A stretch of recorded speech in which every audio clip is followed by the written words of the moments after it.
is the worst podcast I've ever been on.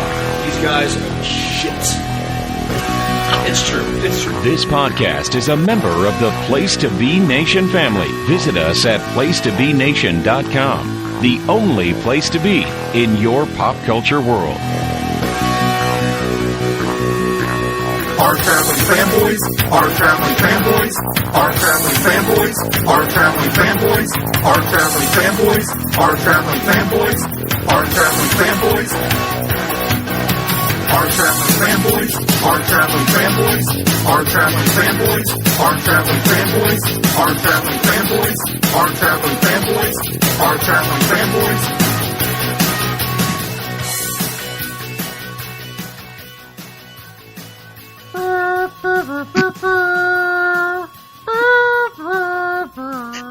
You know we have a sound editor that could have done that for us, right?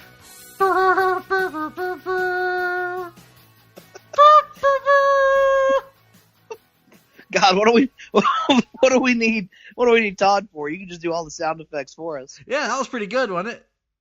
I guess. Isn't it good? I guess good is a word for it. Isn't it good? Yeah. That fanfare that just brought us in.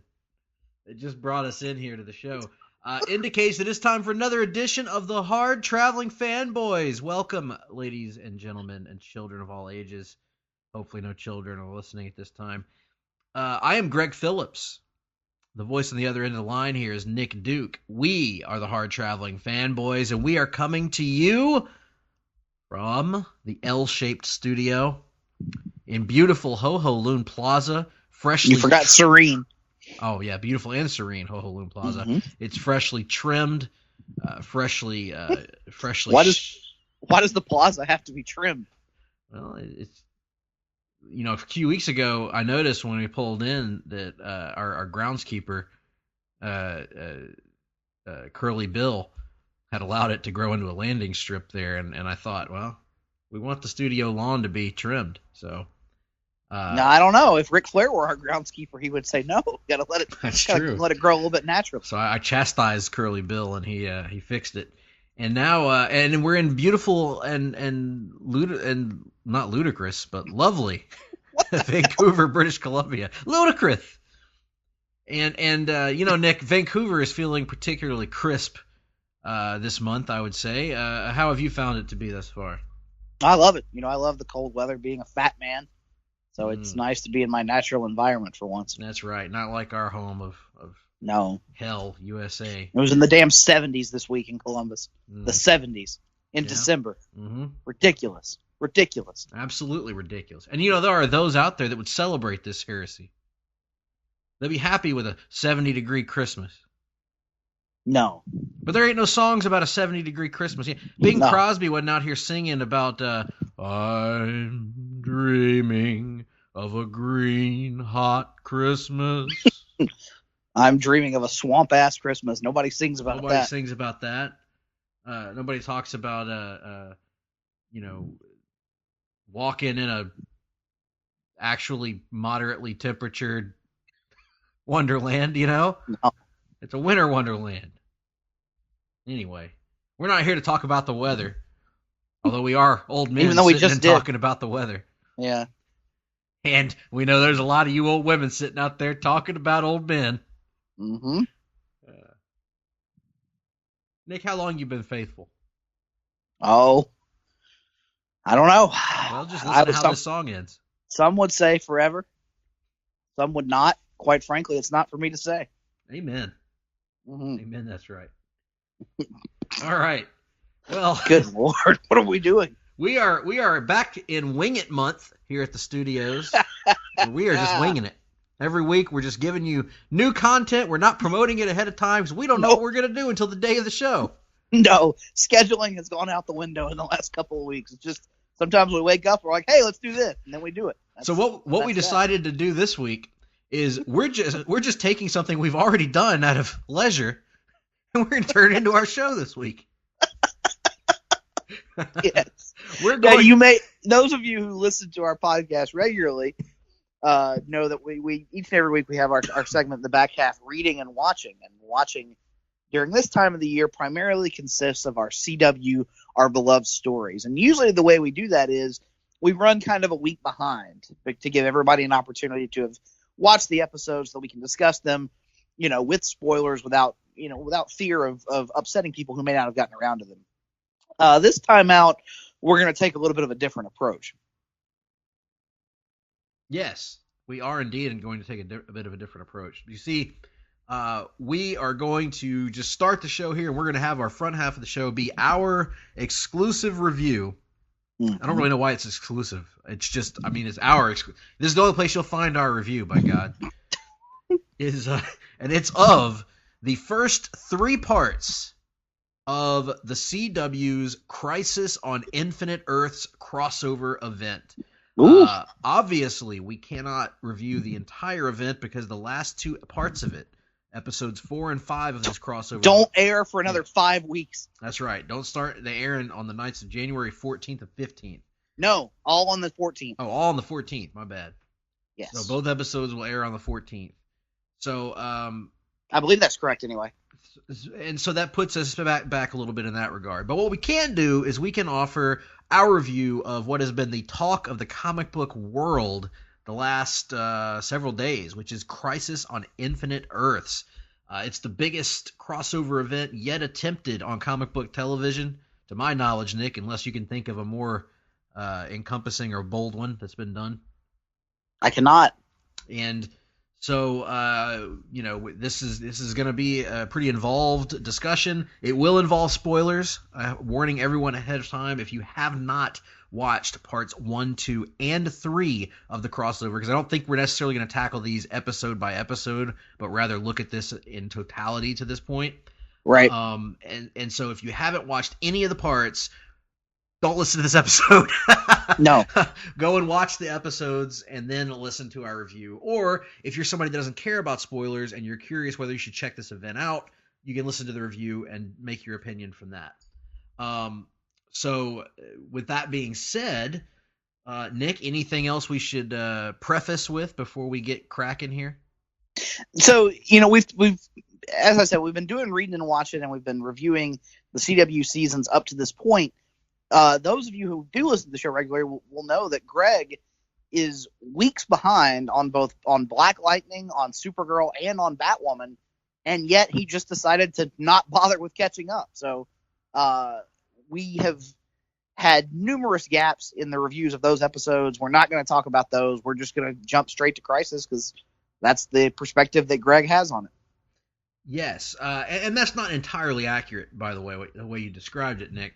I have caught up completely on Arrow and the Flash. As far as Batwoman goes, I have not caught up on. I've only watched the first 3 episodes of that. The last one I watched was the Hush episode. So I am behind on that. Supergirl, I actually attempted this past Saturday.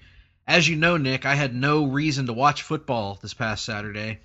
And so in my gloom and doom, I turned on the television and I said, well, what can I do? I know what I'll do. I'll catch up on CW stuff. I caught up on Flash, caught up on Arrow. I said, what am I going to do next? I'm going to catch up on Supergirl, only to pull up the CW app, the only place, by the way, that you can watch Supergirl right now, and outside of the CW, obviously, only to find they had the first episode of the season and then like the 5th episode of the season.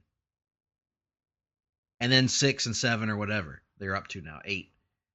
So I said to myself, no, I'm not going to watch the first episode and then skip 3 episodes and watch the next one after that. No, I'm not going to do that. So the CW app prevented me from catching up on Supergirl. Black Lightning, I'm still a season and a half behind on. I knew I wasn't going to watch that many episodes. So that's why I decided to just dive in to the Crisis event itself.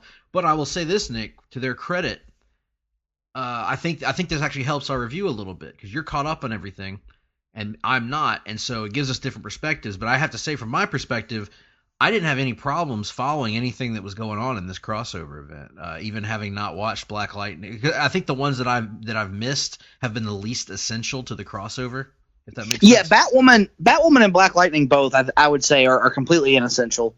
Batwoman obviously is a much bigger part of the crossover than Black Lightning is, but her own individual show hasn't really dealt with any crisis buildup. I do think there are things in the season of Supergirl that you've missed, particularly as it relates to John Jones and kind of that cliffhanger they had coming out of last season's season finale, where they revealed that the Monitor had brought the Martian Manhunter's brother out of the Phantom Zone, and so there's been a lot of stuff with that, and you kind of get the reveal of what exactly the true nature of that was and what the purpose of that was. So there are things in there that I think would be beneficial to you, but Batwoman and Black Lightning, pretty much nothing. And there's a scene early on in the crossover between Lena and Alex where they're talking about backstory of what Lena has done this season. I know they're at odds, but I was able to piece it together, sort of. I still don't know the details of it, but I was able to piece it together through their conversation that, basically Lena, now that she knows the secret, she feels betrayed by everyone, no longer trusts them, and has at some point attempted to use some sort of a weapon against them of some kind. Kind of a weapon, kind of not. I mean, she's not gone full heel yet, is what I'm getting at. Right. She's not full heel, but she's teetering that way. She's sort of like Seth Rollins last week versus this week. Yes. Teetering on the edge of heeldom, but not quite there. And really the parallels to her journey to Lex's journey on Smallville are very similar, but that's another story for another time. We're not here to talk about that. We're here to talk about this crossover event itself. So Crisis on Infinite Earths carries with it a massive burden, a massive weight, a massive expectation from the audience, and that is at least in part due to the magnificence of the comic book story, the sheer magnitude of it as well. The 1984-85 comic book series Crisis on Infinite Earths by Marv Wolfman and George Perez. Most of our listeners will know about that. It's very obvious that it's happened. One of the most important stories in DC's history. I would say it's in the very small handful of the most important DC stories. And what that story did was take the existing multiverse, an infinite amount of Earths, if you will, and essentially mash them all together into one surviving new Earth that formed the basis of the DC universe for decades to follow. We don't know exactly if that's going to be what this event does, but it seems to be heading that way. The premise of this story is that you see in the beginning, there was the Monitor and the Anti-Monitor. And the Anti-Monitor opposed the Monitor. Now, the Anti-Monitor is trying to overwhelm the positive matter multiverse with the antimatter universe and basically make that the only one. So he's trying to destroy all the existing universes with his antimatter wave. And the Monitor... And now everyone's asleep and we can play GM mode. Good job, Greg. I know. This was exactly what I planned on, Nick. This is actually how we begin our hard-traveling hiatus. We'll then be playing GM mode for the next... Don't be telling tales in a skewel just yet. The Monitor has been going around, as we've seen him throughout the Arrowverse for the last, what's it been, Nick, about a year now since the last crossover? So, yeah, he popped up, I think during the build-up to Elseworlds, right? And then was a major part of Elseworlds, which was last year, obviously, last year's crossover, where we saw him, we saw the Psycho Pirate, we saw the Book of Destiny, we saw the debut of Batwoman, we just got all kinds of good stuff. And then, in Elseworlds, spoiler alert for anyone who hasn't seen this year-old crossover, the Monitor revealed to Oliver that Barry Allen and Kara Danvers were both going to perish in the Elseworlds event. And Oliver refused to let that happen and asked the Monitor basically what he could do to avoid that outcome. And he said something about the cosmos demanding balance. And so Oliver, it was heavily implied at that point, offered himself up instead of Barry and Kara, offered to die in their stead. And so we've all kind of been building towards this crisis for many years now, not just with the debut of the Monitor, but, going back to the very first episode of The Flash, that had the headline in the future in the, I don't even know what they call that room, the Gideon room in Star Labs, where it said Flash missing, vanishes in Crisis. And then we knew all along that we were building to the disappearance of the Flash in a Crisis. And then since last year, we've known we were essentially building to the death of Oliver Queen in a Crisis. So we've kind of been both looking forward to this and dreading it for a long, long time now. And also, since the end of last season, we knew that the timeline of the Crisis, which was originally several years in the future from what we are now, had been accelerated, and that we would be seeing it as the next big crossover event. So right, because they announced that at the end of Elseworlds, it popped up the Crisis on Infinite Earths logo. But you mentioned, the excitement for this being based on the quality of the story and the importance of the story, which obviously that plays a role as well. But I think part of the excitement for this is also, again, we've been building to this literally for years. The CW verse, Mark Guggenheim and Greg Berlanti and all those guys, they kind of took the opposite approach of the DC extended universe, where instead of trying to be in a hurry and get to a massive story right off the jump, they really took their time in building to this. And so it's a combination of things, both the iconic nature of the story and also this feels earned for these versions of the characters. It doesn't feel like too much too soon. Absolutely. And one of the many benefits of this approach is that they don't have to introduce and make you care about characters over the course of these hours of these episodes.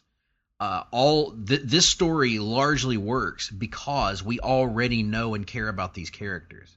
Granted, we've only known Kate Kane for a short amount of time, but we've already had some time to get to know and love her character. The same for Black Lightning. And even more so for the big three of Barry and Oliver and Kara, who we've gotten to know for many, many years. Oliver Queen and his supporting cast for 8 years now. And then on top of that, even the legends, characters like Sarah and Mick Rory and Roy Palmer, people like this, that we already have an attachment to virtually everyone in here. Even the new characters, Harbinger and Pariah, sort of new characters, are actually existing characters just sort of transformed into these new versions. And so really all you're left to introduce the audience to as far as new characters are the Monitor, the Anti-Monitor, and the sort of cameo appearances, the alternate versions of heroes and villains that we may see along the way. And, before we get into all that, Nick, one of the things you mentioned sparked something in my mind. We haven't actually seen the Psycho Pirate yet in this crossover. Yeah, I'm not sure that he's really going to play a role. The role of the Psycho Pirate in the original Crisis, they've kind of, not to jump too far ahead, but his role, the things he was used for in the original story are kind of already over and done with. Like, it'd be kind of weird now to bring him in after these first 3 hours. But I'll be honest, I haven't really missed him. It's. Yep. I don't think most of us, and I say most of us, were looking for a literal adaptation of Crisis. Now wait just a minute. We need to make it clear this is not an adaptation or an adaptation of Crisis on Infinite Earths.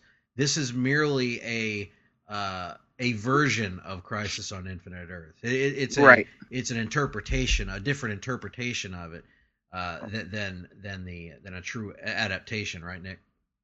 That is correct. And I know there are many of us, or some of us, who have spent years reading and rereading and rereading and rereading this one story over and over again, who wanted it to be literally just the comic put on the screen, but that's not what we're getting. So we have to understand that before we can really discuss it first and foremost. Yes, although I do understand that there is talk next year of doing a motion comic version of Crisis on Infinite Earths on the CW in primetime on television. So, or perhaps a comic book theater version that, of course, would be started and never completed. Yes, absolutely, with a cast of ones. Anyway. So, in any event, the Crisis is you mentioned that aspect. It's been built to for many, many years on these shows. And I think the other third aspect of it that has made it so anticipated is that it's bold and risky. We talked about this during one of our giant size podcasts about the MCU and how bold and risky it was to do, and how it had kind of never been done before on television. And I think never been done before in film. This is that for television, where we've got independently 5 and really 6 if you throw in Black Lightning independent shows that have their own storylines, their own characters, their own sort of worlds within worlds across 3-4 different Earths between all these shows, and we're seeing them all cross over and work together and sort of collide their independent natures into this cohesive narrative, showing that you don't necessarily have to, out of the gates, through all these allusions to other shows, you can still tie in. This is how crossovers kind of used to be done back in the day, is if you wanted to do a crossover between the $6 Million Man and the Bionic Woman or whatever, you could just have them meet each other and they're in the same world. Hey, guess what? We're in the same world. And you kind of get that here, although through the lens of the multiverse. So it's kind of cool to see that Black Lightning's been doing its own thing for 2-3 seasons now. But when he pops into Crisis, he didn't feel out of place. It felt like, okay, yeah, this makes sense. He's a superhero. They're superheroes. They're working together. And so I think people were excited to see how this is going to be played out in practicality, because no one's ever really tried it before. And so for me, anyway, it's been cool to see just how they've weaved these characters and these storylines together into a way that makes sense, that works, and that is super fun and not bogged down in trying to explain who everybody is and what their backstory is. Does that make sense? Yeah, I mean, it's pretty much assuming that you've bought in at this point. Like, it's assuming that you've at least, maybe not, watched every single episode up to this point, but you at least have a working knowledge of not just who these characters are, but that you kind of would have, know how the DC universe in general, works a little bit. That you're familiar with various DC properties over the years, as we will discuss. I mean, there are so many homages and so many nods and so many pulls from so many different DC properties, some beloved, some reviled. It all counts in this event. Yes. So with all that being said, the crossover sort of hits on so many different aspects. It's hard to even talk about where to begin without going through a scene by scene summary. But what have been some of the high points so far, Nick, for you in this crossover? Well, actually, before we get that, we will do just sort of an overview of what we've had to this point. So the antimatter waves are coming across, destroying worlds. We've lost Supergirl's Earth 38 is wiped out very early on. Well, even earlier in the season, we lost Earth 2 in the first episode of Arrow's new season. Yes, indeed. We lost Earth 2. We've lost Earth 38. We get cameo appearances throughout Crisis of these alternate versions of heroes, whether it be the Birds of Prey version of the Huntress, which was cool, whether it be the 1966 Robin, Burt Ward, out there walking what we assume is Ace the Bat Hound. What was his line, Nick? Do you remember? Holy crimson skies of death. Beautiful. And of course Alexander Knox, who appears to have been eating at the same deli as Robin. And I want to join them. Now. I want to join them. Listen, I'm fat too. I get it. Ain't nothing wrong with that. And they all get wiped out. All their worlds get wiped out. The Titans Earth is shown, of course. Yeah, of DC Universe's Titans. Yeah, which nobody really saw coming. And along the way, we meet these characters again. We lose these characters again to the antimatter wave.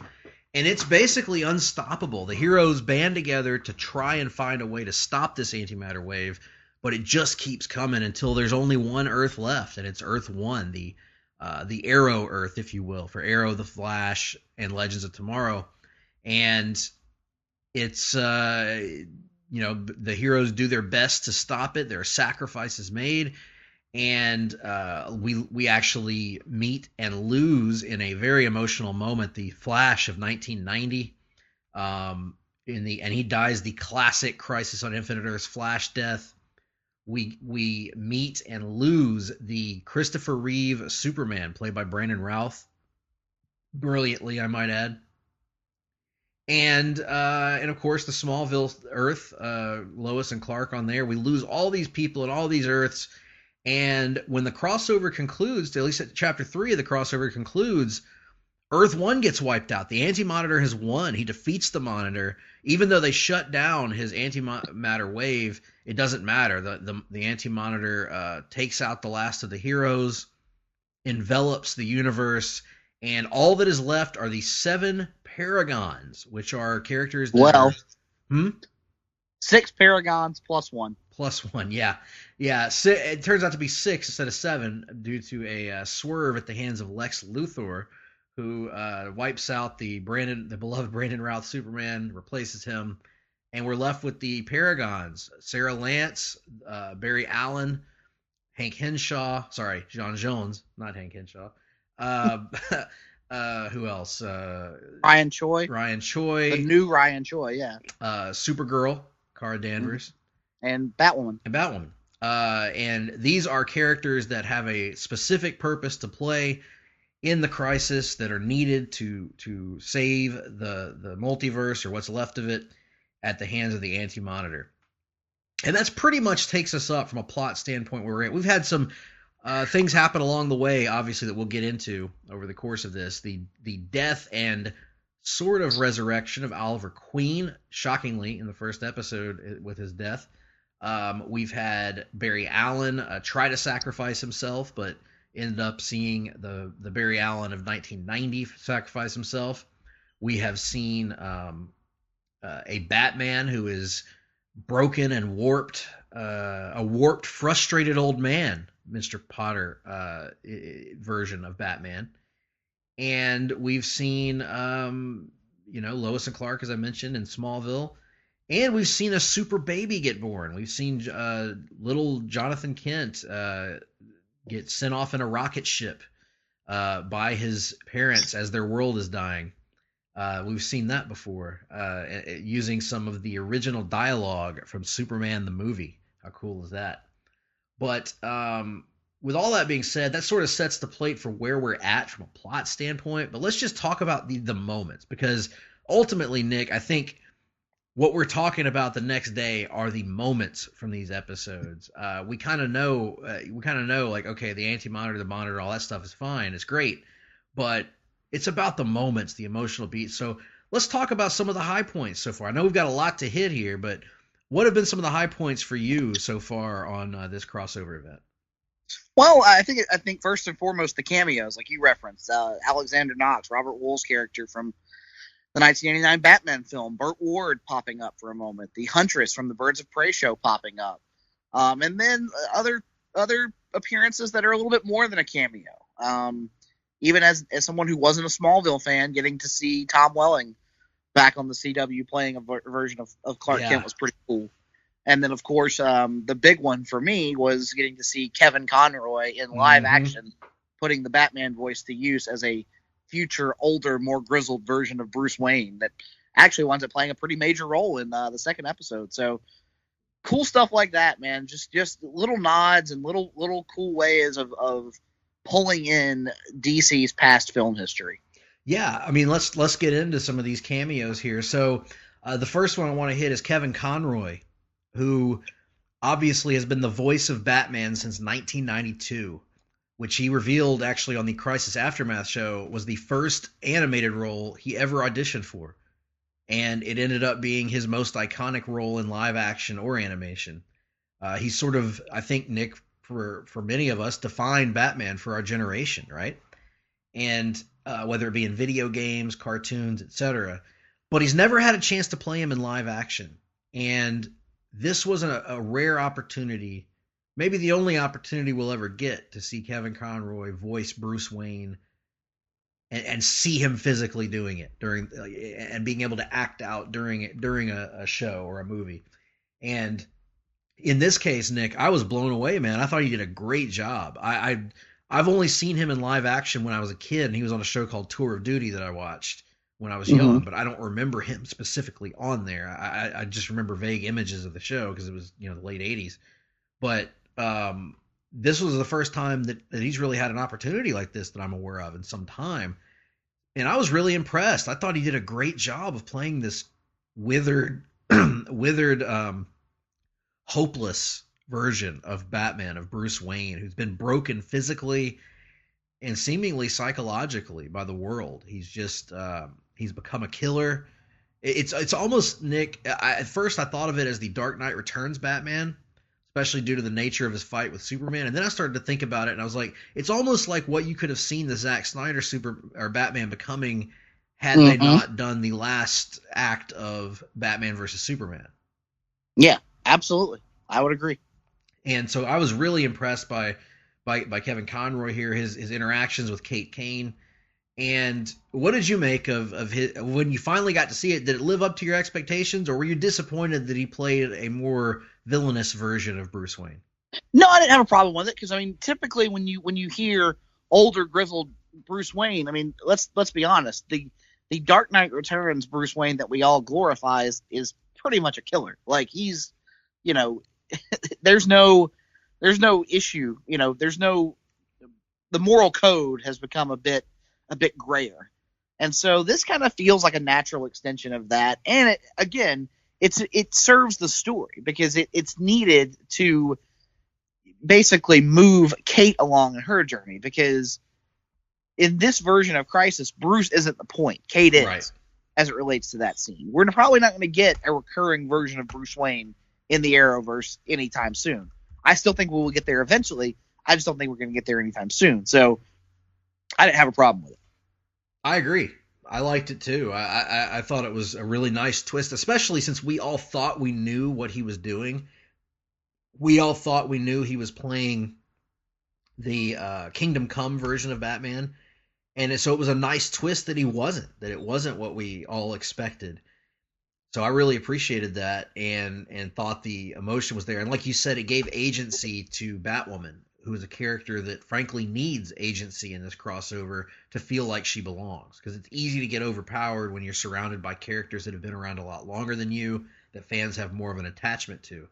So I thought that was very appropriate and needed. Now the other one, the one that was very emotional for me, probably the most emotional moment for me so far in the crossover, because of my attachment to the original show, was Smallville. Seeing Tom Welling and Erica Durance reprise their roles as Clark Kent and Lois Lane, respectively, of course. The interaction there, we see Lex interacting with Superman, the Lex of John Cryer, and Tom Welling, man, I got to be honest, Nick, it's the minute I almost started feeling like the emotions hit me as soon as I saw him in action, like with the classic flannel shirt that he wore on the show, chopping the wood. He just looks like Superman. He looks like Clark would have aged naturally, you know, like the natural evolution of teenage Clark into an adult. He's jacked to all get out. He has a commanding presence. And I love the fact that they play into that, by the way, to the sort of the criticisms of Tyler Hoechlin, who's done a great job, by the way, of how, you know, that every Superman they encounter just towers over him, basically. And in this case, Welling he so effortlessly got back into the role. It surprised me, because he could have easily half-assed this appearance. But it's obvious that it meant something to him, that it was a chance to sort of give a farewell to this character after all these years. And his interaction with Lex was wonderful, just how confident he was the whole time. And it was so Superman, because he's not cocky. He's not cocky, he's confident. And there is a difference there, despite our old pal's assertions. But there was a difference in the way he carries himself. Superman carries himself with a certain confidence and swagger, and that's exactly what Welling had in that scene, where he doesn't have any fear of Lex for a moment, even though Lex has this ominous book in his hands that seemingly can do anything. The moment where he grabs the kryptonite and chunks it out in the field is so perfect. Probably my favorite moment. And then when he punches out Lex, and then finally Lois comes out, Erica Durance's character, and instantly their chemistry was back as she's ragging him for always. There was a constant joke on Smallville that he could never make her laugh. He could never say anything funny. Every one of his jokes was corny. And he finally makes her laugh by just telling her the truth of what just happened. And so from her calling him Smallville to just everything was pitch perfect on that. And they literally walk hand in hand off into the sunset. Beautiful moment. I know I've read online some people complaining that why would he give up his powers? Especially if Lex is still the president. That is a minor detail. Also, we don't know what Lex became after the show ended. But at the end of the day, that makes sense for this character to me. He always wanted to be a normal guy. He always wanted to fit in. He always wanted to have a family. It makes sense to me that eventually he would have done his deed. He would have lived up to his responsibilities, and then he would have retired and lived a life with Lois in isolation. And that's exactly what he did. So I loved it personally. And I know the other aspect, we talked about this offline, it would have been just that little bit much better if we had Michael Rosenbaum there as Lex. Yeah, it would have been. I don't know if it would have been a little bit better. I'm not even a huge Smallville fan, but I think it would have been a lot better. And it was already great. And that's no knock on John Cryer. It's just think how much more emotional that could have been. Yeah, that could have been ratcheted up. I mean, you could have even done because the version of the scene we get is that the idea is that Lex is hopping from Earth to Earth killing Superman.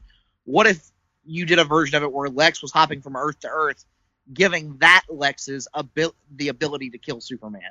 And you could even spin it as what if he goes to that Earth and gives Rosenbaum the ability to kill Superman, and Rosenbaum doesn't do it? Yep. And illustrates that they've become friends again or whatever. Oh yeah, they absolutely, and it makes me wish that he had done it. I understand why he didn't do it, based on his side of the story.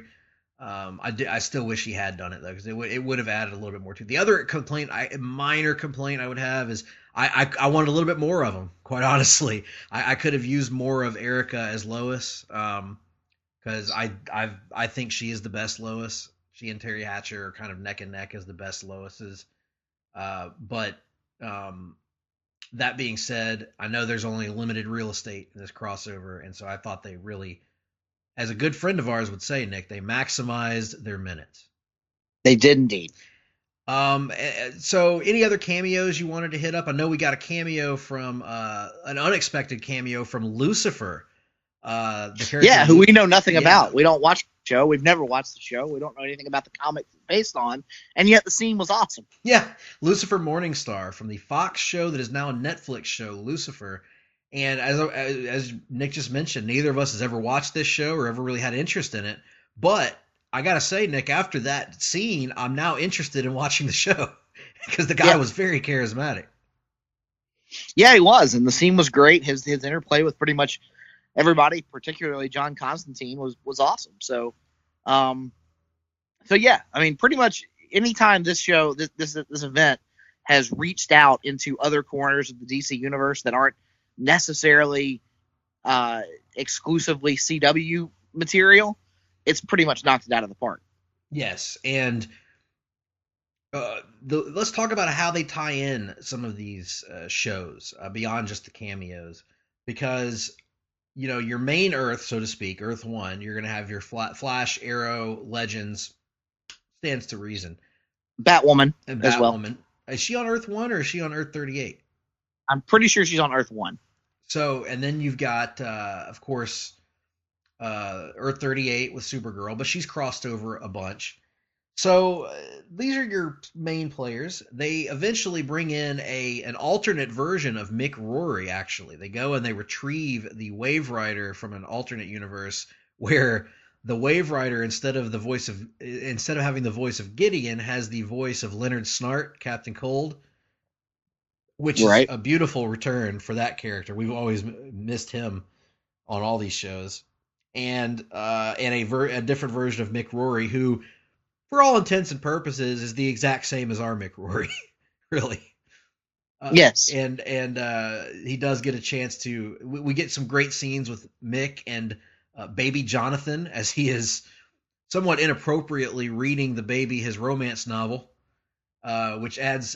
One of the cool things, Nick, all of these shows we've talked about in the past in this show all of these CW shows have their own identity. Arrow has always been the grounded show. Flash is the more superhero shows, more sci-fi kind of show. Supergirl is traditional Superman show, basically.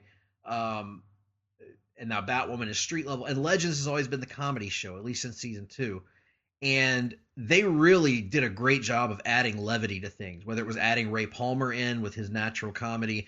Mick with the baby was great. The voice of Leonard Snart coming in. It really added some needed levity to these hours because it's a pretty dour situation facing the heroes. Not a lot of time for jokes and humor, but when they are there, they really land. Yeah, absolutely. I mean, they are facing, the most dire, like you said, circumstances, the biggest set of consequences they've ever had to deal with. I mean, the literal loss of all life. But it's still the CW shows, and they still have a certain tone. And even Arrow, which you and I both describe as the grounded show and the darker of the shows, still has had humor as a major component of it throughout its existence. So it would feel inauthentic to try and exclude that. And so the way they've worked it out has been pretty good thus far. And actually, I forgot to mention this. I think it was last night's episode 3. One of my favorite lines of the entire thing so far is when Cisco first hears the names of the monitor and the anti-monitor. Yes. He's like, anti-monitor. Can we workshop that, or is that in stone? Yes. That was really good. So I've enjoyed the humor here. And then the other one that probably the hardest one to pull in going into this crossover, I thought was going to be Black Lightning, because of all the shows, it has been the most separate. It has completely done its own thing on its own earth. Yep. With certainly nods to the comics. They've made it clear that Jefferson Pierce is a big Superman fan, but it comes from the comic books in his universe. So him showing up and seeing 2 Supermen and be like, oh my God, the Superman thing is real? It was awesome. But the way they brought him in was so wonderful. And I got to say, Nick, we'll get to this at the end of this recap here, but one of my MVPs of this crossover so far has been Cress Williams as Black Lightning in just one appearance, one episode. He was tremendous because they brought him in, and you got to understand, folks, they brought this character in, and he just lost everything. Not like Kara, who lost a lot of people, but people she wasn't necessarily close to. He just lost his wife, both of his children, his entire planet. Gone. No more Freeland. And the way he portrayed that with so much pain when he first hears about it. Why wasn't it me? Why didn't you kill me instead? I would take their place. It was so powerful and so good. His acting was so great and subdued. He didn't go over the top with it. He didn't, he wasn't on his knees wailing and stuff like that. He played it the way that character would play it. And then to see the sort of the pain in his eyes, even after he helps the heroes stop the antimatter wave, and he knows that things are never going to get better, things are never going to improve, and yet he mans up. And I thought it was tremendous, Nick. I don't know about you. I thought Cress Williams did an incredible job of making an impact despite being a late entry into this crossover. Yeah, and pretty much only going to be in there for the one little 15-minute segment, it seems. So, but yeah, good job for him holding his own with the others. And as far as other kind of high points so far, the sacrifice of the Flash, 1990. First of all, it mirrors the Crisis on Infinite Earths book with the cosmic, well, I guess it wasn't a cosmic treadmill, but sort of, yeah, a giant treadmill that is powering this antimatter wave, and the Flash runs so fast that he dissolves, essentially, ceases to be. And what put that scene over the top, Nick, I think you would agree, is the flashback right when the Flash is about to die, when John Wesley's ship is about to perish before our very eyes, and he has that flashback to the 1990 show, and they show that scene with he and Tina, his girlfriend, on the show, and it's this beautiful little tender moment, and when it flashes back, it makes the death all that more impactful. Yeah, I would completely agree.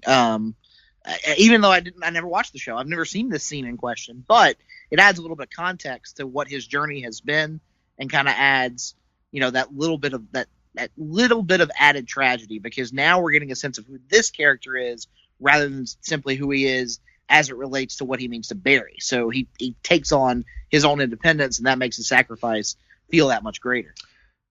One of my coworkers pointed out that he was very emotional about that scene because he watched the show when he was a kid, as I did, and loved it. And he said that it's so rare for a show that gets taken off the air early to ever get a chance to have a true finale. And he said for him, it felt like that was really the finale for that show, a chance to really wrap things up in a chance they never got back in 1990. And it's true. Very rarely does a show get that opportunity. So that was really cool. And then the other aspect, talking about the adding that element of tragedy to his character. In some ways, Nick, it reminds me of what Jeff Johns did in Infinite Crisis with the Superman of Earth 2 and the Lois of Earth 2. Because we had no reason to be attached to those. I mean, I at that time, I don't think I'd even read the original Crisis. And so I knew of them just through reading, who's who in the DC universe and, recaps of what happened in Crisis and all that stuff. But I didn't have any attachment to them. And over the course of that story, it actually made me care so much about the Earth 2 Superman that when he finally dies at the end of that story, it hurts, And this is a character that you have no attachment to going in. And they show and so I thought that was a really good step in the right direction. Now, the switcheroo done by Lex Luthor at the end is another homage to the comics. They actually end up reversing the Supergirl and Superman dynamic from the Crisis book, where instead of Supergirl dying in the arms of Superman, the Superman, played by Brandon Routh, dies in the arms of Supergirl. He actually fades out into an antimatter wave and is replaced by the ultimate trickster, Lex Luthor. And so that's that set us up for our status quo. What do we do now, as he puts it? So I thought that was a really clever nod as well. What are some of the other Easter eggs that you've appreciated in here, whether it's a newspaper clipping or something on a wall somewhere or a line of dialogue? What have been some of your favorite Easter eggs in this crossover to this point? Oh, God, I don't even know. I think we've covered so many to this point, but one thing I didn't even notice till I watched the Crisis Aftermath show, the kind of Talking Dead-esque reaction show hosted by Kevin Smith, is that early in the crossover, as Argo City is being destroyed, Superman and Lois think they have to send baby Jonathan off in a rocket, kind of mirroring what his own parents did. And the dialogue from that scene is actually lifted directly from Marlon Brando in 1978 Superman the movie. So that was something Mark Guggenheim pointed out. They just literally stole the dialogue from that scene, which I thought was pretty cool. Very. And actually in episode 2, they end up using the score from the classic John Williams score with the Brandon Routh Superman, which is cool. And I thought the one of the things, they can't use the Joker apparently in the Arrowverse right now, but what they did is they took advantage of every opportunity to reference him. So right. The newspaper at the very beginning that Alexander Knox is holding, Batman apprehends, I think it says Batman apprehends Joker, which is a little odd because Joker died at the end of the first movie, come to think of it, but maybe I'm misremembering that line from the newspaper. But regardless, later on, when Brandon Routh is talking about what happened to all of his coworkers, Lois, Perry, Jimmy, they're all dead because, as we find out, the Joker launched a practical joke, as he called it, a gas attack that ended up driving everyone mad and killing them. So I thought that was a really cool nod to the comics as well, nod to our knowledge of the Joker, and how it also kind of homages the fact that Superman doesn't really know how to deal with a threat like the Joker. He just can't fathom it. So that's cool. And other than that, just a lot of great moments throughout the crossover. Tom Cavanaugh as Pariah is great. Lila's doing a good job here. Finally got to see Diggle pop up, and probably one of the most surprising. What were you gonna say, Nick? Sorry. Nothing. I was just saying. I was just agreeing. Yep. one of the most surprising moments so far came at the end of the first episode when Oliver Queen died. His sacrifice came far earlier than any of us thought, including the Monitor. And then we saw in episode 2, they were trying to bring him back to life via a Lazarus pit. Of course, that has dire consequences. And then episode 3 was about the quest to regain his soul once he's been revived from purgatory. But things don't go exactly as the heroes planned it, because right when they retrieve his soul and they get him back and they're ready to go back to the Wave Rider with him, Jim Corrigan appears, a character that was seen in the Constantine TV show, but who we haven't seen in the Arrowverse. And he briefly explains that he's the Spectre. And by the end of this scene, it certainly appears, Nick, that Oliver Queen is now the Spectre. Yeah, that is the implication we get, and that seems to be a really cool role for him going forward. And it also opens the door for, despite his death, him to continue to have a presence periodically in the CW verse, which I think is best for all parties involved. Absolutely. We need some Oliver Queen in our lives, and particularly Stephen Amell's version of Oliver Queen.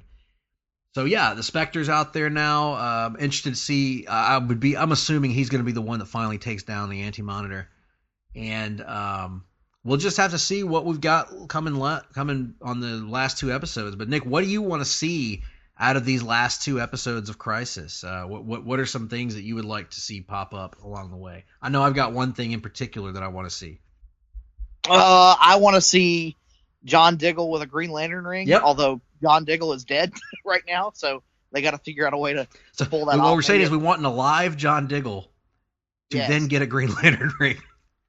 Maybe when they piece the Earths back together at the end, you could show that as being a part of his character or whatever. That would be cool. But other than that, I really don't know. I know that I want the One Earth thing. I think that, at least for the time being going forward, that makes the most sense. I want to see Supergirl and the Flash and Batwoman all inhabiting the same Earth.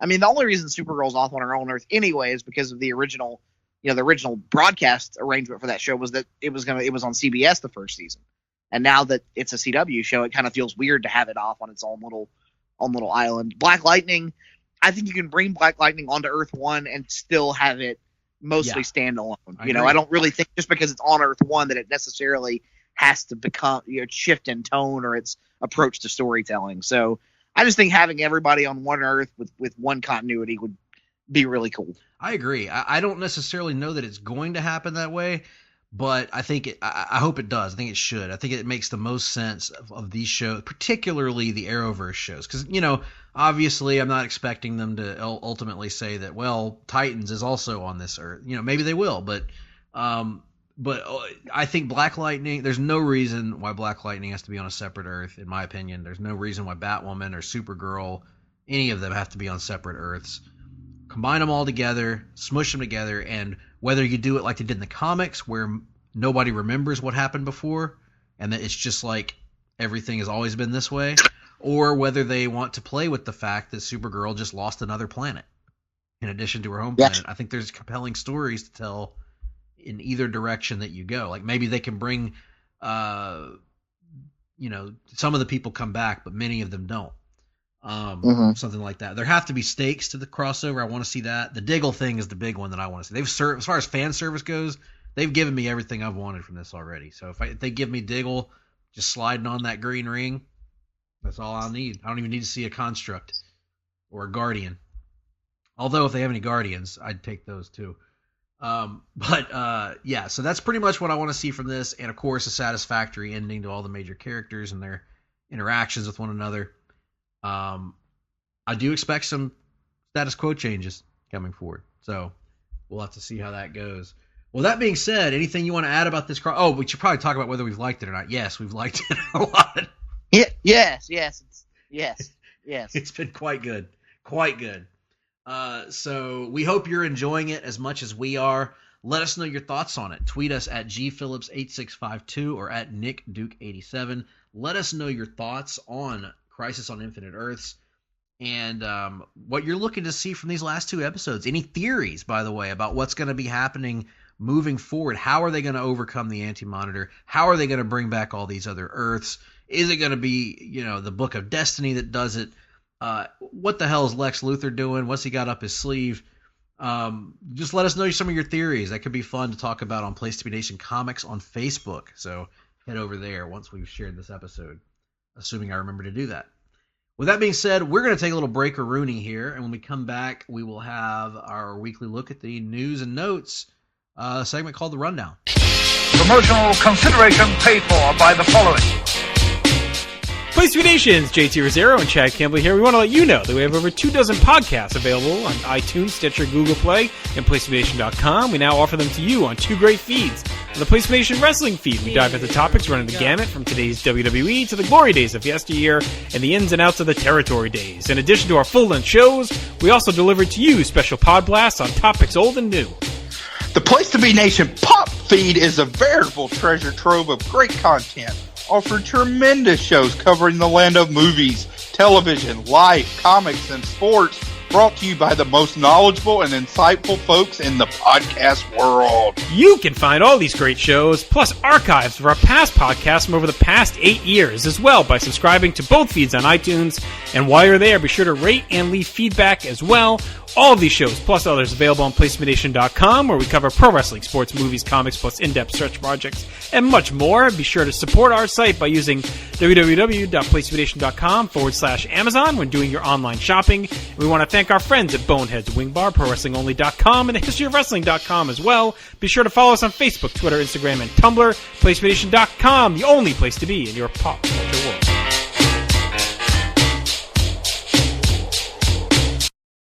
Welcome back, ladies and gentlemen, to the longest running weekly episodic comic book podcast in all of Place to Be Nation. Not the strongest work there, but no.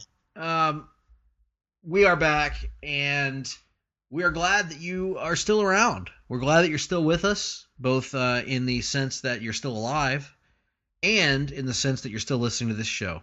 We hope you continue, because we're about to present you with the biggest news and notes in the world of comic books, a segment known wide and far as The Rundown. Welcome to The Rundown, where we talk some comic news. Welcome to The Rundown, where we talk about movies too. My gosh, Nick, are you ready to talk about some of the big news items in the world of comics? I don't see why not. There's no good reason not to. So let's do it. Let's talk about the fact that Marvel Television is no more. Man, this was something that Bleeding Cool reported was a rumor a couple months back, and we kind of took it with a grain of salt, but looks like their sources were accurate on this one. And you can kind of see the writing on the wall, I think, the last few weeks, as we've seen, the Ghost Rider show got shuttered before it ever got off the ground over at Hulu. As you'll reveal here when you read the story, there's been some issues with creative teams on those animated series that were announced for Hulu, and yeah, so this is something that seems like it was coming. Jeff Loeb departing. I don't know. Yeah, so Marvel Entertainment's dedicated television studio, Marvel Television, is being absorbed into the Marvel Studios division. A number of positions will be eliminated, according to rumors, with the remaining others shifted over to Marvel Studios, which will act as the sole division for both film and television. That doesn't mean we won't get any Marvel TV shows. It's just they're all going to be produced in-house under the same umbrella that does the movies. Right now, Marvel Television has 2 live-action shows, Agents of S.H.I.E.L.D., which will conclude in 2020. Shockingly, my God, it's still hanging on. And Hulu's Hellstrom, which will debut in 2020. A third show, Runaways, will end with its December 13th Season 3 release. Meanwhile, the animated side, Marvel has 5 shows in development for Hulu. These are Howard the Duck, Hit Monkey, Tigra and Dazzler, MODOK and the Offenders, and one for Disney Junior, which is Marvel's Spidey and His Amazing Friends. Loeb, of course, will remain with the company during the transition. However, he's on his way out. And as it turns out, the entire writing staff and production staff was fired from Tigra and Dazzler. So they were not happy with that show, apparently, Nick. So a lot of stuff in limbo here, it feels like. It does feel that way. And I'll be honest, it makes a level of sense to me. Like, we've talked about before how Agents of S.H.I.E.L.D. purported, would tell you, hey, we're part of the Marvel Cinematic Universe, but we all knew it kind of really wasn't. Same thing with the Netflix shows, as great as they were at times. This way, with this approach, you would think that everything that comes out now, we will have an established idea of how it fits and where it fits, much like the way Star Wars is being run over at Lucasfilm at this point. A clear direction in terms of continuity and where everything fits in story. So, I mean, it sucks for people to lose their job. It sucks for this division to be go away. But I'm kind of optimistic about the end result here. True. Although I would throw out something I don't think is necessary that animated shows are in canon with movies. No, and I'm not saying everything will be. I think the animated series, those 5 that you mentioned, they haven't been canceled yet. I think animated shows will continue to do their own thing, but all the live action stuff should pretty much kind of be playing to the beat of the same drum. Yeah, I don't think they're going to get canceled until they start tweeting. So they should be safe for now. That was a joke, people, before anyone gets mad at me. I'm just joking. Just joshing. Just pulling your chain. Sarsgaard. The dilapidated boat. That's Skarsgård. Oh, I see. Look at you. I see. Oh, I'm sorry. We've got to put some respect on Skarsgård's name. Peter Sarsgaard has joined the cast of the Batman in an unnamed role. Of course, his second turn at a DC Comics character. That's right. Or is it, Nick? Do you think, Nick, this is the chance? Come on, hear me out. You're not even letting me finish. Mm-mm. Is this the chance for Peter Sarsgaard to redeem the character of Hector Hammond before our very eyes? No, it is not. Why? It's just not. How do you know? Are you working on the film?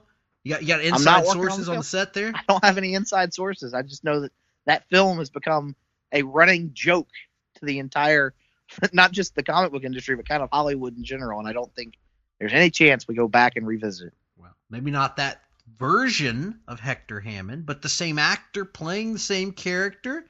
Now that would have been an awesome gag, Greg, if they could have had in Crisis where Pariah shows up on whatever Earth the Green Lantern movie allegedly took place in, and he watches it be destroyed, and he kind of just shrugs his shoulders and goes, and then moves on. Yeah. Tom Cavanaugh probably could have pulled that off really well, actually. No big loss. Yeah. On to the next one. Hey, thanks, Anti-Monitor. The Anti-Monitor's, he's not all bad. He's pretty good. He's pretty good. Touchdown to Anti-Monitor?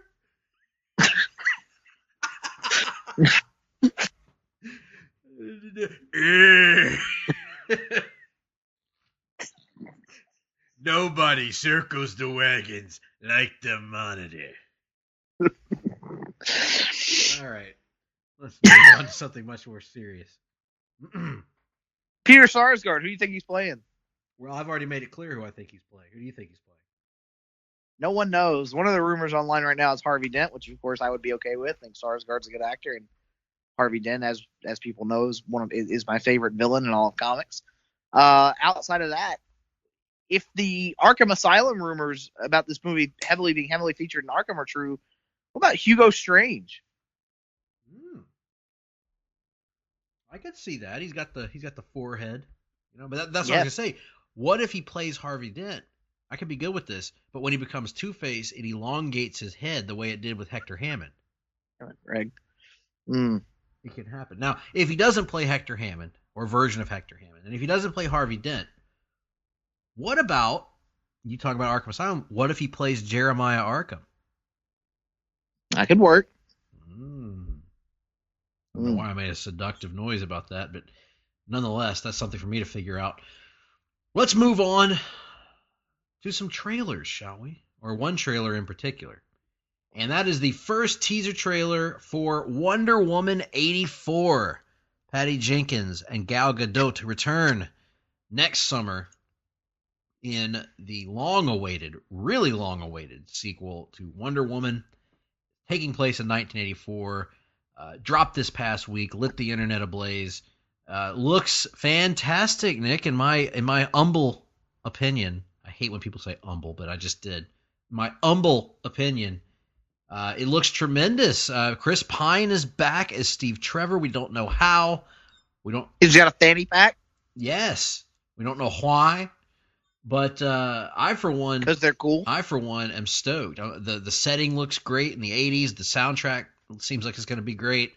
And Gal Gadot, as I talked to somebody at work about, she's the Christopher Reeve of her generation. She has embodied this character the same way that Chris Evans embodied Captain America and Christopher Reeve embodied Superman. She's just radiant in this role, glorious in this role. So yeah, I'm stoked, man. I got to be honest. I need to revisit Wonder Woman the movie because it's been so long since I've seen it. But I'm stoked for this, man. It looks good. Yeah, it does. Great. And it seems like the action in the trailer looks. I mean, the first one had good action, particularly the No Man's Land sequence, but that was really the only. I would say the only really great action sequence in the film. And this one, it kind of shows you various different bits that look like they're coming from different action sequences throughout the movie. Yeah. So that's one area that I think they can stand to improve on, and that looks really cool. Especially the effect of Wonder Woman like swinging from lightning bolts using her lasso. That was pretty cool. Yeah. I'm not sure about the gold armor. That's something I'm not. I don't know if there's a comic book callback there that I'm missing. I think it's a Kingdom Come reference, if I'm not mistaken. Let me. Okay. Ignore the typing sound you're hearing, people. I came prepared for this show and don't need to Google things during the middle of an episode. What kind of loser do you think I am? What kind of, to quote the song from the great who was it, Neil McCoy? What kind of fool do you think I am? Remember that song, Nick? I do indeed remember that song. Yes. Yeah, it looks like like the Kingdom Come armor just with pants instead of the skirt. So. Right. So yeah, I mean, all in all, looks good. Ready for this movie to come out and see how it holds up. Indeed, it sounds wonderful. And if it holds up well, we could very well get our first Wonder Woman spin-off movie, because director Patty Jenkins has confirmed that she is in the realm of writing and producing a spin-off of Wonder Woman that is focused solely on the Amazons. This would be about Themyscira and focusing on the characters other than Diana that we met in the first Wonder Woman movie. Hippolyta, presumably Artemis, characters like that are iconic and important to the Wonder Woman mythos, and showing us what happens on Paradise Island and how these women have gotten by over the years, living there and building their own culture there. So, yeah, this sounds awesome to me, Nick. I'm actually way more into this than I am the idea of the Trench movie. Yeah, for sure, because there's seemingly something to this. We've seen characters that we would hook onto for this. I mean, who's going to be the lead character of the Trench? Like, you know, I don't know. Trench number 4. Yes, Trenchman arbitrarily turning knobs to make it look like he's doing something. Some territorial jobber in a hood. Yes, but all things considered, yeah, I'm down for this. But so long as it brings back, you know, the Hippolyta and what was her name? Antiope, yeah, and the other Amazons that we know from that opening bit of Wonder Woman. Totally agreed. It sounds wonderful to me. Wonderful. Terrible. Wonderful. They call him Mr. Wonderful. I am Mr. Wonderful. I am Mr. Wonderful. I am Mr. Wonderful. I am Mr. Wonderful. Had to get them all, Nick. Sorry. Well, apparently, I can't find the link here in front of me, but apparently there's also been a release date set for the Flash movie. And there it is right there. I found the link. The Flash movie from DC, Warner Brothers, has given a new release date of July 1, 2022. Still there it slotted is. to star everyone's favorite Flash, Ezra Miller. I don't think this means anything, Nick, to you? God, I hope not. I hope not, too. We don't want Ezra Miller as the Flash. Fine young man, we don't. I'm sure. But and a fine actor, I'm sure. But we don't want him as the Flash. Quite frankly, Nick, I'm to the point where if it's going to be Barry Allen, I just want Grant Gustin as the Flash. I'm going to be that fan. I'm going to be that guy. You're just now to that point? I think you've been to that point for quite some time, as have I. I have. I hate being that guy. Say, oh well, nobody else can play this character because you're always proven wrong in this circumstance. But in this case, it would be one thing if we felt like they weren't letting Grant Gustin do it because they had this wildly different interpretation of the character they wanted to put on the big screen. Right. But that's not. I don't believe that's the case because remember when the Flash movie looked like it was about to happen, and the synopsis that came out that it was like. It was like Barry Allen must learn how to use his speed powers while dealing with Harrison Wells at Star Labs, all the while trying to free his father from wrongly accused father. And I was like, that's literally the Flash TV show. one. They're just gonna try to. It reminds me of when what was the classic Dan Didio quote about 52? How Countdown was gonna be 52 done right. Sounds like Warner Brothers Studios like, okay, this is gonna be that CW TV show done right. It's already been done right. First of all, second of all. Grant Gustin, if you wanted to start a new movie universe around him, he can do it. He's a good enough actor to do it. You don't have to get some Hollywood guy that has bona fides somewhere else. You can get Grant Gustin for a lot cheaper probably, and he's going to be better as Barry Allen. He's Barry Allen, bottom line. So that's just my take on it. Others can feel free to disagree. Supergirl has recast the character of the legendary Superman baddie, Mr. Mxyzptlk.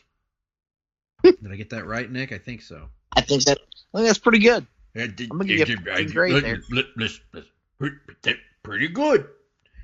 Listen, Cecil Hurt here, Mr. Mxyzptlk. No one cares. Except for us. We care. That's all that matters. We care. No one else cares. Reno 911 co-creator and actor Thomas Lennon has been cast to recur as Mr. Mxyzptlk for Supergirl Season 5. He's replacing Peter Gaggio, the oddly attractive Mxyzptlk from Season 2 of Supergirl. And what are your thoughts here, Nick? You know more about Reno 911 than I do. I'm good with it. I like Thomas Lennon. He's kind of a good bit comedic player. And I think he comes off as a little bit creepier than a little bit creepier than that, as you said, oddly attractive version that we had in Season 2. So, plus with the fallout from Crisis, something of a multi-dimensional imp and kind of Mxyzptlk's typical reality hopping kind of makes sense that he would be kind of miffed at many of his realities being destroyed. Yes. I still don't understand why they didn't get Gilbert Gottfried. But that's just me. He did a great job on the cartoon. We also, during Crisis Aftermath, tie it back to the point of the show, Crisis. During the Crisis Aftermath show hosted by Kevin Smith, we got to see the first trailer of the joint DC Universe and CW show. We'll see how that works out. Stargirl. What the hell? Stargirl. Trailer. What? My computer was doing something really weird just now, Nick. You can't see it on your side of the studio, but the cursor was moving all over the place for no reason. Whatever it is that you and your computer do together in the privacy of your own home is none of my business, sir. Well, sometimes we do it in the privacy of your home. Well, nothing wrong with that. Lord knows me and my phone have done things in the privacy of your home numerous times. Lord, I don't want to know that. But what I do want to know is Stargirl's future on the CW. So it's going to premiere on, as I understand it, it'll premiere on the app and then get shown on CW the next day, or is it vice versa? Yeah, so it's on DC Universe one day before it airs on the CW. And we got the first teaser trailer with Luke Wilson, which I guess I had just forgotten about. Luke Wilson playing the role of Pat Dugan, Hacksaw Pat Dugan, as I call him. And of course, the debut of our new Stargirl, the character of Courtney Whitmore. And Jeff Johns got to intro the trailer. This is a character very special to him based on his late sister, Courtney. And I was really impressed with this trailer. I thought it was tremendous. It looks, as you know, Nick, I have something of an affinity for the Courtney Whitmore character, Stargirl, even though I haven't read a lot of Justice Society comics. I've always just, every time that she's popped up in a book that I've been reading or a show that I've been watching, Justice Unlimited, for instance, I've always really loved her character and what she represents. And this show looks like it was just taken from the comic page. As far as Jeff wrote it, so I'm assuming it is going to be very much along the same lines as his first issue of Stars and Stripe from back in like 1998 or 99. I thought it looked great, man. I'm excited to see what they do with it. The budget looked really good for it, although I would assume that might dip if they stay on the CW. But at least for the first episode, the budget looked tremendous from the trailer. And yeah, I'm stoked, man. I think it's going to be really good. Yeah, it looks cool. We're going to get more of the Justice Society on here. We're going to get the Injustice Society on here. All kinds of cool stuff going on. So I'm down for it. Yeah, this is our first mention of the Justice Society in some time in the Arrowverse. Where we heard, well, I say in the Arrowverse. I guess we don't know if this is in the Arrowverse technically or if it's in the Titansverse. But I guess everything's in the Arrowverse now as of Crisis. So. Yeah, I'm stoked, man. It's gonna be good. What's her name? Breck Bassinger. What a great name. Is playing Courtney Whitmore / Stargirl. We also, of course, have Luke Wilson in here as Hacksaw Dum Dum Dugan. Lou Ferrigno Jr. is playing Rex Tyler / Hourman. Joel McHale is playing the Sylvester Pemberton Starman. Yeah, this is tremendous. What a lineup. Amy Smart is in the show as the mom. And I think she was in the movie Walking Tall with The Rock, if I'm not mistaken. Amy Smart, was she? I thought I remembered that. I could be. I know she was in Road Trip, most notably at that time. She was in Varsity Blues. No, she was not. She was in The Butterfly Effect. That's what I was thinking of with Ashton Kutcher. Rat Race, if you remember that comedy. I do remember Rat Race. National Lampoon's Barely Legal. I mean, I've never seen that. I don't know. Ryan Reynolds is in Just Friends. She's done a lot of stuff. Just Friends is pretty good, actually, too. Oh my god! Come on, Just Friends. No, absolutely not. It's pretty funny. Nope. Isn't it? I don't remember. Is it not the movie I'm thinking? No, wait. The movie I'm thinking about had Brittany Murphy in it. What was that movie? Had Friends in the title. Brittany Murphy. Remember her? Don't you guys love listening to this? Just Friends was the movie where Ryan Reynolds was all fat when he was in high school. Yeah, he wore a fat suit. Fat suits are funny, Nick. You need to accept it. Brittany Murphy died 10 years ago? Yes, years ago. What the hell? Damn it, why wasn't I told? This is ridiculous. Oh, God. This is ridiculous. How did that happen? How is anyone listening to Just Married was the movie I was thinking of. Oh, yeah, Just Married. That had Ashton Kutcher. Yeah. Yeah. That was bad, too. Oh, come on. They had just gotten married. That was the idea. Stuff happened, you know? And they got into all kinds of wacky hijinks on their honeymoon. Yeah, damn right they did. Well, I think they didn't want to get married, but they got married or something. And she was the voice of Luann Platter on King of the Hill. She was. That's true. Damn it.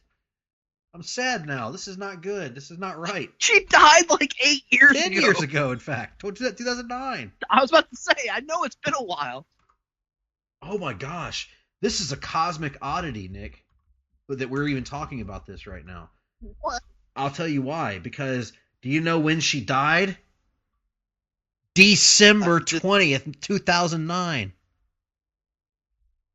What does that have to do with We're anything? in December of 2019.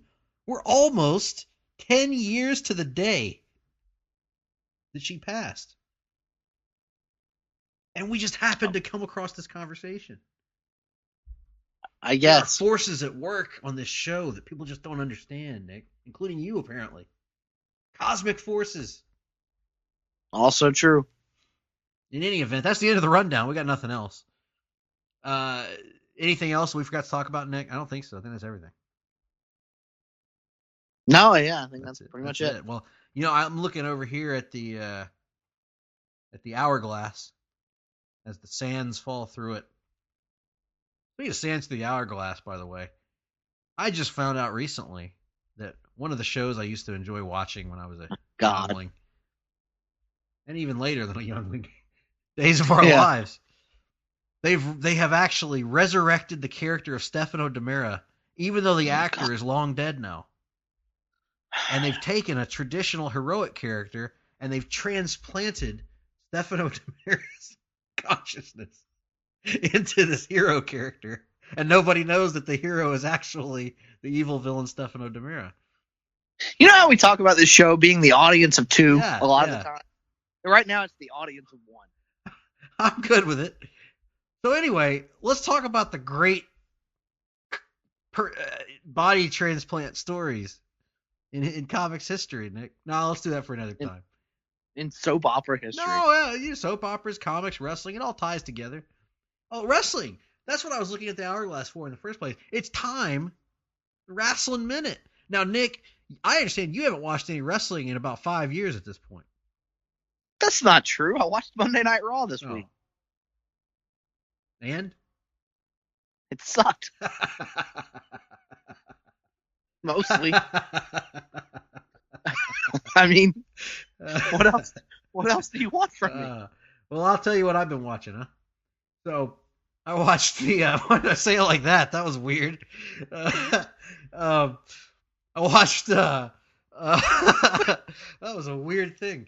Anyway, what? I watched AEW last week. Caught up on that over the weekend. Thought it was mostly quite good. Enjoyed it. Probably one of the lesser episodes they've had, honestly, but it still had good stuff on it. I believe Ray Phoenix had a great match with Trent Beretta, and that was entertaining and enjoyable. I continue to enjoy anytime Jericho talks, although I did not as much enjoy Luchasaurus talking.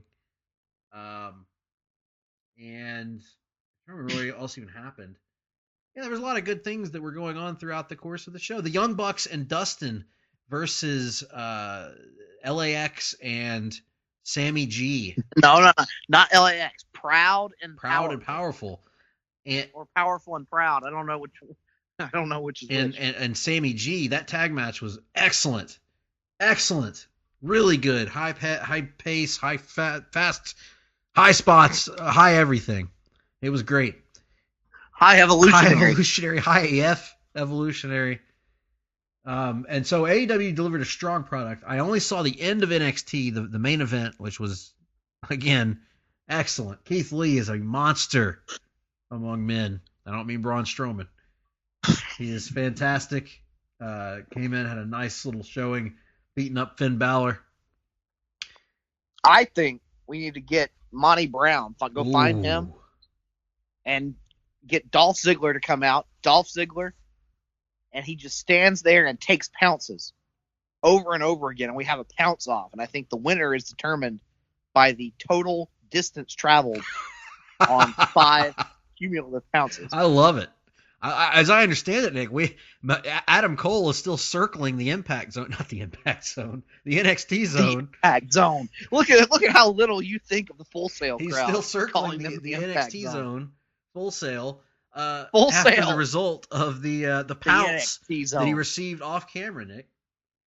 And so I'd love to see it. What is Monty Brown doing these days anyway? Why is he not on our TVs? I think he have like a legitimate family issue, like he had to go raise his sister's kids. Yeah, but that was 10 years ago or more. Well, kids take a while to grow up. They can make it on their own once they're 12 or 13. They're fine. Perhaps. You'll find out once your kids hit 12 or 13. You'll be like, you got it. Daddy, how do I? You'll go on out in the world now. How do I? Nope, you'll figure it out. It's best for you to just figure it out on your own. Oh. All right, that's going to be good. Well, in any event, also, I only saw a little bit of SmackDown, but not a good show from what I saw. Not a good show. I do like the Bray Wyatt and Miz feud. I think that's good, at least so far. I did think it was bait and switch though, because they advertised. I don't know if you'd agree with this, Nick, but they advertised what happened to Daniel Bryan, and they never actually showed Daniel Bryan during the course of the show. I don't like that. Yeah, that is a bit frustrating for sure. I want to see the new Daniel Bryan. And then other than that, there wasn't any wrestling. I did watch the Table for Three about TNA on the WWE Network, which is still somewhat surreal that they're talking about that on the WWE Network. But it was Sting, Jeff Jarrett, and AJ Styles. Enjoyed that. I was a longtime TNA fan, as Nick will attest. I was a TNA defender long past the point where they deserved having defenders. So there you have that. Well, that's about it. Oh, and the other big news, Nick, I'll let you tell the people about this. We are in the midst of our WrestleMania planning season. Yep. We are picking out the events we're going to attend. We're trying to figure out our busy schedules for that week, and that is currently the plan. It'll be the first time ever we've done a full week in the city of the WrestleMania host city. So, looking forward to it. I understand also, Nick, that we're going to go have some crab legs with Jameis Winston. We're going to join the 2 or 3 people in the stands at a Tampa Bay Devil Rays game. We're going to we might even take in a little bit of the Tampa Bay Lightning. I don't think they'll be playing at that point. Well, they will be. Yeah. We're gonna make ourselves known around the town, all the big heavy hitters in the Tampa Bay area. Who knows? You might even run into the Hulkster, Nick. Oh, wouldn't that be something? I am, of course, going to get to see Hulk Hogan be inducted into the Hall of Fame for a second time, which is just outstanding. Whereas in my estimation, I am going to probably skip the Hall of Fame ceremony, which I understand, by the way, Nick, you better be careful because it will be a pit of danger.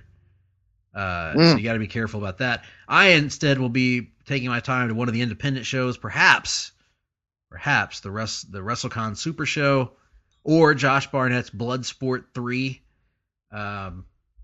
Any number of options, or I might stay in my in our Airbnb and watch the movie Bloodsport, which is always a good choice. There you go.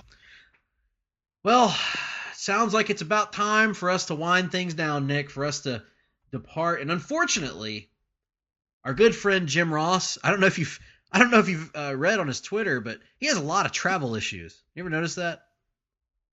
He does. He and Delta and Southwest and United, they have all kinds of issues with one another. Yeah, and so as a result of that, he was not able to make it to Vancouver this week for the show, and we weren't able to get him on the phone. Signal was lost. So Mr. Ross, unfortunately, will have to miss this episode. We'll try to have him back next week if he can work out his travel issues.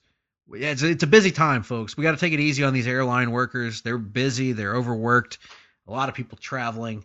But certainly we hope that they can get the good old JR here in the studio a week from now.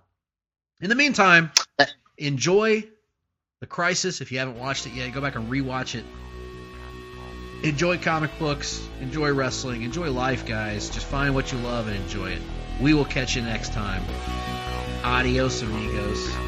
Hard-Traveling Fanboys, Hard-Traveling Fanboys, Hard-Traveling Fanboys, Hard-Traveling Fanboys, Hard-Traveling Fanboys, Hard-Traveling Fanboys, Hard-Traveling Fanboys, Hard-Traveling Fanboys, Hard-Traveling Fanboys, Hard-Traveling Fanboys, Hard-Traveling Fanboys, Hard-Traveling Fanboys, Hard-Traveling Fanboys, Hard-Traveling Fanboys.